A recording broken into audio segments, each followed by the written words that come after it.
ওই দিন কলেজে তার সাথে আমার দ্বিতীয়বার দেখা। প্রথমবার যেদিন দেখেছিলাম ওই নজরে দেখিনি, দ্বিতীয় দিন বুঝতে পারলাম যখন যে এই মানুষই আমার মনের মানুষ, সেই দিন তাকে পা থেকে মাথা পর্যন্ত দেখলাম, তাকে আমার অনেক ভালো লেগে গেল।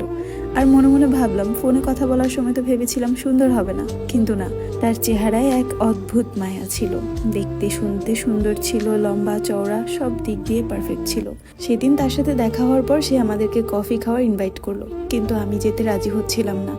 মিলি অনেক জোরাজোরি করছিল, চল এক কাপ কফি খেতে, আর কি লাগে। আমি বললাম যে না, এটা আমাদের এলাকা, মানুষজন দেখলে সমস্যা হবে, বরঞ্চ বাবার কাছে যেয়ে বলবে, আর তাছাড়া আমার বাবার একটা সম্মান আছে। এই কথা বলে আমি ওখান থেকে চলে আসি। তার নাকি এই কথাটা অনেক ভালো লেগেছে। বাসায় আসার পর সে আমাকে ফোন দিয়ে বলল, তোমার প্রতি আমার এই জিনিসগুলোই আকৃষ্ট করে। আমি জিজ্ঞাসা করলাম কি? বললো, এই যে তোমাকে সহজে পাওয়া যায় না। তারপর সে আমাকে বলল, আমি তোমাকে বিয়ে করতে চাই, আমার আর এরকম দূরে দূরে ভালো লাগছে না। আমি বললাম যে আমার বাবার বাড়িতে আপনি প্রস্তাব নিয়ে আসেন। সে বলল যে না, আমি তো এখানে আমার খালার বাড়িতে বেড়াতে এসেছি, আমার বাবা মা সবাই কেরানীগঞ্জ থাকে। তারপর আমি তাকে বললাম, তাহলে আপনি আমাকে কিভাবে বিয়ে করবেন? সে বলল সে আমাকে পালিয়ে নিয়ে যেয়ে বিয়ে করবে। আমি প্রথমে রাজি হচ্ছিলাম না। তার সাথে 2 দিন এই ব্যাপার নিয়ে ঝগড়াও চলছিল। এর মধ্যে আমার কাছ থেকে আমার বাবা ফোন নিয়ে নেয়। সে এই জিনিসটা খেয়াল করছিল যে আমার হাতে ফোন আসার পর থেকে আমি লেখাপড়ায় অমনোযোগী হয়ে পড়েছি। সে হঠাৎ করে আমার কাছ থেকে ফোনটা নিয়ে নেয়, আমার হাত থেকে নেয় না, বইয়ের উপরে রেখে গোসল করতে গিয়েছিলাম। ওখান থেকে এসে দেখি আমার ফোনটা আমার ঘরে নেই। মাকে জিজ্ঞাসা করলাম, মা বলল তোর বাবা নিয়েছে। তারপরে আর তাকে কিছু বলতে পারিনি। মোবাইলটা নিয়েই আমার বাবা তার ফাইল ক্যাবিনেটে রেখে দেয়, ফোনটা বন্ধ করে না, ওপেন থাকা অবস্থায় সে রাখে। আমার ভিতরটা তো আনচান করছিল যে আল্লাহ, মোবাইলটা তো বাবার কাছে চলে গেছে, এখন যদি কোনো কারণে ও ফোন দেয় তাহলে তো বাবার কাছে ধরা পড়ে যাব। যেই ভাবা সেই কাজ। ওই যে কথায় আছে না, যেখানে বাঘের ভয় সেখানেই রাত পোহায়। সেই দিন আমি ধরা পড়লাম। অনেকবার বাবার কাছে মোবাইলটা চেয়েছি, কিন্তু বাবা দিচ্ছিল না। বাবা বলল যে তোমাকে একটা বাটন ফোন কিনে দিব, তুমি লেখাপড়ায় অনেক অমনোযোগী হয়ে গেছো, তোমাকে দেখে তোমার ছোট বোনও শিখবে, তাই আমার উচিত তোমাকে আগে শিক্ষা দেওয়া। আর কি বলবো তাকে, আর কিছুই বলার ছিল না। এর মধ্যে রাত 9টার দিকে আমাকে সে ফোন দেয়। ফোন অনবরত বাজতেই থাকে, আর আমার বাবার রুমে যেহেতু, তাই আমি সাউন্ডও পাই না। আর এই দিক দিয়ে সে আমি ফোন না ধরার কারণে মেসেজের উপর মেসেজ দিয়েই যাচ্ছে, ফোনের উপর ফোন করেই যাচ্ছে। আমরা খাওয়া দাওয়া করে যে যার রুমে চলে গেছি। এদিক দিয়ে তো আমার ভিতরে ভীষণ ভয় কাজ করছে যে বাবার কাছে ধরা পড়লে খবর আছে। এই কাজটাই হয়ে গেল। বাবা যখন রুমে গেল, সে আবারও ফোন দিল। বাবা ফোনটা বের করে চেক করলো, মেসেজগুলো পড়ে তো আমার বাবা অবাক হয়ে গেছে। তার মেসেজগুলো এমন ছিল, তুমি ফোন কেন ধরছো না, আমি তোমাকে বিয়ে করতে চাই, তুমি যদি আমাকে বিয়ে না করো তাহলে আমি আত্মহত্যা করবো, আর এর জন্য দায়ী থাকবে তুমি, আরো হাবিজাবি অনেক কিছু।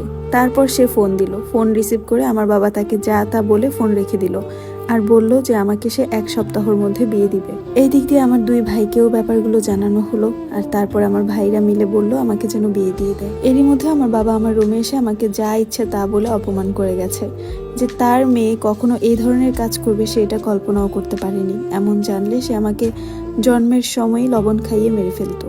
একটা বাবার মুখে এমন কথা শোনা যে কত বড় লজ্জা সন্তানের জন্য, যে সন্তানরা শুনেছে একমাত্র তারাই জানে। আর এই বিষয়টা নিয়ে আমার বাবার সবচেয়ে বেশি কষ্ট পাওয়ার কারণ, আমার দাদি বাড়িতে চাচারা, ফুপ্পিরা বা আত্মীয় স্বজন যারাই আছে, তারা কখনোই লাভ ম্যারেজ করেনি, কারোর সাথে সম্পর্ক করেনি।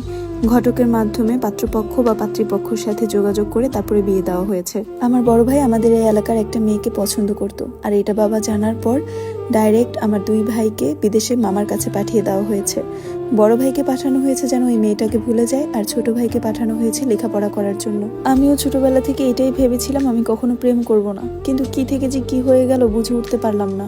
ওর প্রতি এত মায়া জন্মে গেল যে ওর সাথে কথা না বলেও থাকতে পারছিলাম না। এই দিক দিয়ে আমার বাবা আমার মায়ের বড় বোনের ভাসুরের ছেলের সাথে আমার বিয়ে ঠিক করে ফেলে। ছেলে অস্ট্রেলিয়াতে থাকে, বিয়ের পর বউও নিয়ে যাবে। 15 দিন হয় মাত্র দেশে এসেছে, কিন্তু তার সাথে আমার বিয়ের কোনো কথাই ছিল না। এই ঝামেলার কারণে তার সাথে আমার বিয়ে ঠিক করা হয়। সে আর 1 মাসের মতো আছে, তারপরে সে চলে যাবে। আর এইখানে তারা আমাকে বিয়ে দেওয়ার জন্য উঠে পড়ে লেগেছে। ছেলের মা আমাকে আগে থেকেই পছন্দ করত, আমার মায়ের কাছে প্রস্তাবও দিয়েছিল। আমার মা বলেছিল মেয়ে লেখাপড়া করবে, তারপরে না হয় ভেবে দেখা যাবে। আর আমার সম্পর্কের কথা জানাজানি হয়ে যাওয়ার কারণে আমার মা ছেলের মাকে ফোন দিয়ে কথা বলেছে, আর বলেছে আমাদের বিয়ে 1 সপ্তাহের মধ্যে দিতে চায়। ছেলের মা তো ভীষণ খুশি, তার 2টা মাত্র ছেলে, একটা ছেলে ছোট আর একটা ছেলে বিদেশে থাকে। সে তার বাড়ির বউ বানাতে আমাকে অনেক আগে থেকেই ইচ্ছে ছিল। যখন আমি জানতে পারলাম আমাকে 1 সপ্তাহের মধ্যে বিয়ে দিয়ে দেওয়া হবে, আমার মায়ের ফোনটা চুরি করে নিয়ে ওয়াশরুমে যেয়ে আমি তাকে ফোন দিই। ফোন দিয়ে তাকে সবকিছু জানাই। সে আমাকে বলে আমি যদি তার সাথে পালিয়ে না যাই তাহলে সে এক্ষুনি আত্মহত্যা করবে। আমি দোনো দিক দিয়ে দোটানার মধ্যে ছিলাম। আমি তাকে বলেছিলাম আমি যদি এখন চলে যাই আমার বাবা কষ্ট পাবে। সে বলেছিল তোমার বাবা তো কষ্ট পাবে, আর তুমি যদি না আসো তাহলে আমি মারা যাব। তুমি কি চাও তোমার জন্য একটা প্রাণ ঝরে যাক? আমি তার কথায় এতটাই মোহিত হয়ে গিয়েছিলাম যে আমি একটা বারের জন্য চিন্তা করিনি তার হাত ধরে পালানোর পর আমার বাকি জীবনটা কিভাবে কাটবে। সেদিন সে আমাকে বলে তুমি তোমাদের কলেজে চলে আসবা ভোরবেলা, আমি সেখান থেকে তোমাকে নিয়ে আমাদের ওখানে চলে যাব, এখানে আর 1 সেকেন্ডও থাকবো না। তার কথা মতো তার পরের দিন ভোর 6টা বাজে আমি বাসা থেকে পালাই। আমার বাবা নামাজ পড়তে মসজিদে যায়, আর এই ফাঁকে আমি বোরখা পরে বাড়ি থেকে পালিয়ে যাই। 2 দিন পর অস্ট্রেলিয়া প্রবাসী ছেলেটার সাথে আমার কাবিনের কথা ছিল।